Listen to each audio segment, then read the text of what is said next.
Hello and welcome friends, स्वागत करते हैं आपका द प्लॉट पजल के एक नए वीडियो में।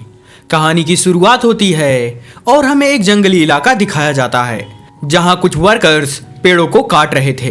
पूरा दिन काम करने के बाद वो सभी अपने घर जाने के लिए तैयार होते हैं, लेकिन तभी प्रोजेक्ट इंचार्ज को पता चलता है कि उनमें से एक वर्कर गायब है, जिससे प्रोजेक्ट इंचार्ज उसे कांटेक्ट करने की कोशिश करता है।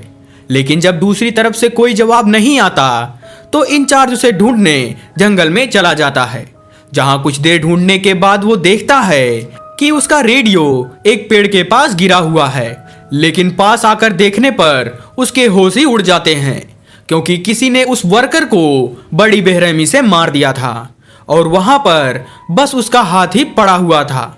अब इस भयानक मंजर को देखकर वो काफी डर जाता है और वहां से निकलने की कोशिश करता है, लेकिन अब तक बहुत देर हो चुकी थी और एक अनजान क्रिएचर उस पर हमला कर उसे बेरहमी से मार देता है।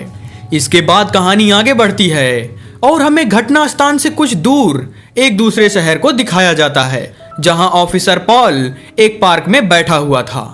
पॉल एक ईमानदार ऑफिसर था, लेकिन उसकी अपनी जिंदगी कुछ खास नहीं थी।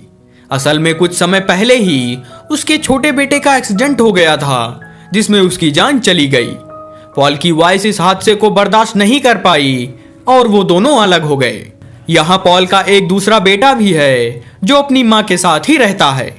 अगली सुबह पॉल अपने साथी डैनी के साथ मार्कस के फार्म में आ जाता है, जहाँ मार्कस उन्हें बताता है कि उसके पास कुल 13 घोड़े थे, लेकिन किसी ने उनमें से एक घोड़ा चुरा लिया है। लेकिन वो दोनों तो इस केस को ज्यादा सीरियसली नहीं लेते, क्योंकि मार्कस एक बूढ़ा आदमी है और शायद कल रात उसने फैन का दरवाजा खुला छोड़ दिया होगा, जिसकी वजह से उसके घोड़े वहां से भाग गए। लेकिन इस बात से मार्कस काफी गुस्सा करता है और उन दोनों को वहां से जाने को बोलता है, जिससे वो दोनों वहां से जाने लगते हैं। लेकिन तभी डैनी मार्कस की बेटी क्लेरा को देखता है। असल में डैनी उसे काफी पसंद करता था और उससे शादी करना चाहता था, लेकिन पॉल उसे बताता है कि क्लियरा के पिता ने उसके पिछले बॉयफ्रेंड को गोली मार दी थी। कुछ देर बाद शाम हो जाती है और पॉल अपने बेटे से मिलने सूजन के घर पर आ जाता है, जहां हमें उनकी बातों से पता चलता है कि अब पॉल और सूजन के रिश्ते कुछ ठीक नहीं है। इसके बाद पॉल एडम को लेकर अपने घर आ जाता है, जहां कुछ देर बाद पॉल अपने बेटे के लिए डिनर बनाता है और एडम पॉल से सवाल करता है कि आप दोनों कब एक दूसरे के साथ होंगे। लेकिन पॉल उसे इस बात का कोई जवाब नहीं देता। वहीं डिनर टाइम पर पॉल नोटिस करता है कि कोई चीज घर के आसपास घूम रही है, जिससे पॉल उसे आवाज लगाते हुए घर से बाहर जाने को बोलता है। लेकिन वो चीज उनके और पास आ जाती है, जिसे चेक करने पॉल घर से बाहर आ जाता है। लेकिन काफी छानबीन करने के बाद भी उसे वहां कुछ भी नहीं दिखता। वापस आकर वो अपने बेटे को सुलाने ले जाता है और अपने दूसरे बेटे के बेड को देखकर थोड़ा इमोशनल हो जाता है। अगली सुबह डैनी पॉल के पास आता है और वो देखता है कि पॉल के घर के चारों तरफ किसी अजीब से जानवर के पैरों के निशान बने हुए हैं। जब ये दोनों इन निशानों को फॉलो करते हुए आगे बढ़ते हैं तो वो देखते हैं कि ये निशान शहर से आगे बढ़ते हुए जंगल में जा रहे हैं। यहाँ वो दोनों अपनी जांच जारी रखते हैं और उन्हें जंगल में उन जानवरों के कुछ निशान भी मिलते हैं। लेकिन हैरानी वाली बात तो ये थी कि उस जंगल में कोई ऐसा जानवर है ही नहीं, जिससे पॉल फॉरेस्ट ऑफिसर को कॉल करता है और उन्हें सारी बात बताता है। लेकिन उसे वहां से कोई जानकारी नहीं मिलती। अब धीरे धीरे ये निशान एक मिस्ट्री बन जाती है, जिससे टाउन के सभी लोग उस निशान से डरने लगते हैं। पॉल उस जानवर को ढूंढने की काफी कोशिश करता है, लेकिन उसे कोई जानकारी नहीं मिलती, जिससे वो टाउन के सभी लोगों से कहता है कि ऐसा कोई भी जानवर नहीं है और ये सारी चीजें बस एक प्रैंक थी। अब इस बात को जानकर सभी लोग काफी रिलैक्स हो जाते हैं और हम पॉल को चर्च में फादर से बात करता देखते हैं, जहां फादर उसे बता रहे थे कि कल रात से ही मेरा डॉग कहीं पर खो गया है। वहीं दूसरी तरफ हम डैनी को देखते हैं, जो इस वक्त उसी मिस्टीरियस एनिमल के बारे में पढ़ रहा था। इसके बाद हम पॉल को देखते हैं, जो ग्रोसरी स्टोर से कुछ सामान खरीद रहा था। और क्लारा उसे उस जानवर के बारे में सवाल करती है। लेकिन तभी जिम नाम का लड़का बीच में बोलते हुए कहता है कि मेरे दादाजी बताया करते थे कि इस जंगल में एक खौफनाक मॉन्स्टर है जो हम इंसानों को तिनके की तरह मसल सकता है। लेकिन पॉल को उसकी बातों पर यकीन नहीं आता और वो अपना सामान लेकर स्टोर से बाहर आ जाता है, जहां बाहर उसकी मुलाकात एक हंटर से होती है। और वो हंटर पॉल से कहता है कि पहले इस जंगल में जानवरों की तादाद काफी ज्यादा थी, लेकिन अचानक से जंगल के सभी जानवर कहीं पर गायब हो गए। ऐसा लग रहा है कि कोई जानवर उनका काफी तेजी से शिकार कर रहा है। अब इस बात को सुनकर पॉल काफी हैरान होता है और एडम को लेने सूजन के घर चला जाता है, जहां सूजन पॉल को बताती है कि जब मैं और एडम पार्क में गए थे तो वहां के सभी बच्चे यही बात कर रहे थे कि अपने शहर में एक डीमन आ गया है और वही एक एक करके सभी जानवरों को मार रहा है। और उसी बात से एडम भी काफी डरा हुआ है। खैर, बातचीत के बाद सूजन एडम को पॉल के साथ भेज देती है और जब ये दोनों रास्ते में जा रहे थे कि तभी इनके सामने वही जानवर आ जाता है। लेकिन वो जानवर इतना तेज था कि पॉल उसे देख तक नहीं पाता, जिससे पॉल उस जानवर को देखने के लिए कार से बाहर आ जाता है और एडम को कार के अंदर रुकने को बोलता है। यहाँ पॉल उस जानवर को ढूंढ रहा था, लेकिन उसे कुछ भी नहीं दिखता। वापिस लौटते हुए पॉल देखता है कि मार्कस के घोड़े का बैज पेड़ पर लटका हुआ है। इसके बाद पॉल कार के पास वापिस आ जाता है, लेकिन वो देखता है कि एडम कार से गायब है। यह देखकर पॉल के होश ही उड़ जाते हैं और वो एडम को पागलों की तरह ढूंढने लगता है। लेकिन तभी उसकी नजर अपने घर पर जाती है और वो देखता है कि घर की लाइट ऑन है, जिससे पॉल भागते हुए घर वापिस आता है और वो देखता है कि एडम बिल्कुल सेफ है। अब अपने बेटे को सही सलामत देखकर पॉल काफी इमोशनल हो जाता है और उसके गले लग जाता है। अगले दिन वो दोनों एडम के स्कूल आते हैं, जहां एडम की टीचर उन्हें समझाते हुए कहती है कि तुम दोनों की वजह से एडम की मानसिक स्थिति खराब हो रही है और अब तुम दोनों में से किसी एक को उसकी जिम्मेदारी लेनी होगी। लेकिन इस बात पर प्रिंसिपल और सूजन में बहस हो जाती है और वो दोनों कार से बाहर आ जाते हैं। वहां से निकलने के बाद पॉल अपने बेटे के कब्र के पास आ जाता है और उसे मिस करने लगता है। लेकिन तभी उसे रोड की दूसरी तरफ डॉनी दिखता है और पॉल उसके पास चला जाता है। यहाँ वो दोनों आपस में बातें कर ही रहे थे कि तभी उन्हें चारों ओर से अजीब आवाजें आने लगती हैं, जहाँ ऊपर देखने पर पता चलता है कि लाखों बर्ड्स इस जंगल को छोड़कर जा रही हैं। अब उसका यही मतलब था कि जंगल में कुछ तो है जिसे जानवर तो छोड़ो पंछी भी सुरक्षित नहीं है। इसके बाद हम डैनी को देखते हैं जो अर्ल के बार में आया हुआ था।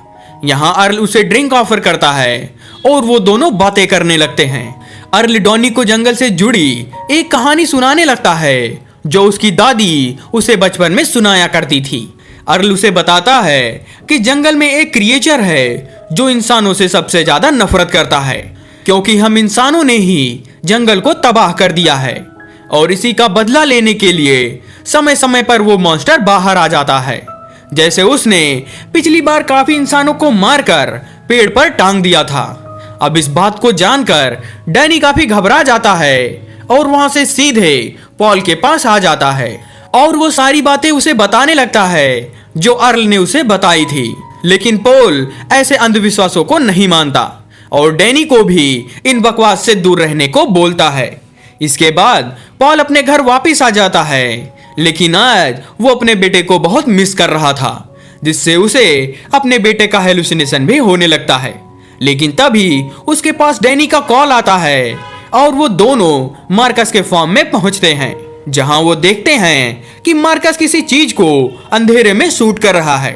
वो दोनों उसे रोकते हैं और डैनी उसे बंदूक ले लेता है, लेकिन तभी कोई चीज स्ट्रीट लाइट को तोड़ देती है, जिससे पॉल और डैनी बंदूक लेकर उसका पीछा करते हैं। लेकिन वो जानवर इतना तेज था कि उन्हें बस उसकी एक झलक मात्र ही दिखती है, जहां उसने अपने नाखूनों से दरवाजों को चीर दिया था। अब इस हादसे से उन्हें इतना तो अंदाजा हो ही गया था कि वो जानवर जो कोई भी है वो बहुत ही विशाल और खतरनाक है। इसके बाद हम पॉल को अपनी फैमिली के साथ लंच करता देखते हैं, जहां सूजन पॉल से कहती है कि अब हमें फिर से एक साथ हो जाना चाहिए, लेकिन पॉल उससे थोड़ा और समय मांगता है।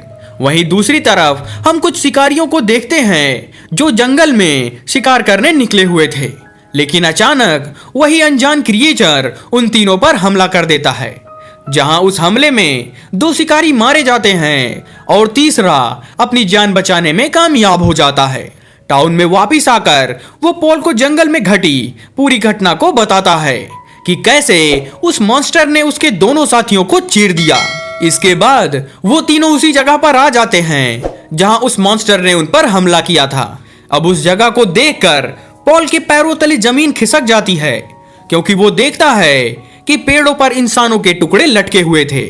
अब इस भयानक मंजर को देखकर वो तीनों काफी घबरा जाते हैं और पॉल फॉरेस्ट डिपार्टमेंट पे कॉल करता है, लेकिन दिक्कत वाली बात तो ये थी कि उन्हें आने में पूरे 24 घंटे लगने वाले थे और यहाँ का मौसम भी पल पल बिगड़ रहा था।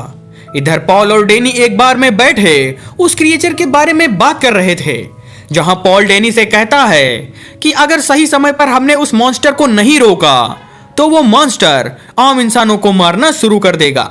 रात में जब पॉल अपने घर जा रहा था तो उसे रास्ते में एक मरा हुआ हिरण दिखता है, जिससे पॉल कार से बाहर आता है और उसे चेक करने लगता है, लेकिन तभी वो क्रिएचर पॉल पर भी झपट पड़ता है, लेकिन लकीली उसे कोई चोट नहीं आती और वो वहां से भागते हुए अपने घर वापस आ जाता है।